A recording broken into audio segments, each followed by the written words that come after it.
One of the challenges we have when we coach is really giving coaching, whether it's mentoring, advice, instruction, and being specific. Let me give you an example.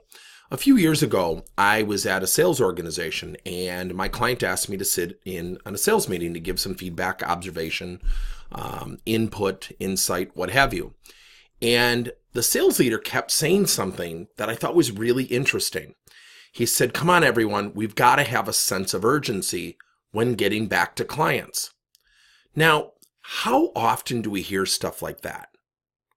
We hear this nebulous, vague, ambiguous insight, if you will, of instruction that really leaves it open to interpretation. So let me ask you, what goes through your mind when you hear the term sense of urgency? Now, in my business, I might say, I got to drop everything and get at it within 1 hour. So I actually stopped the meeting and I asked everybody to write down their definition of a sense of urgency.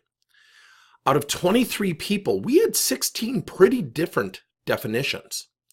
So what we have to do more than anything is be specific. So let me teach you a really cool strategy called Define and Coach. And it is the power of being specific. You sit down with your team or the people that you're coaching and you ask them, what's your definition of a sense of urgency? What's your definition of being energetic on the phone? Let's create a mutually defined definition together so we can really be on the same page with one another. So there's a power not just in dictating the definition, but asking people to also participate in the definition. Here's why. When you get people participating in the definition, they become an author, an architect, and a much more willing participant.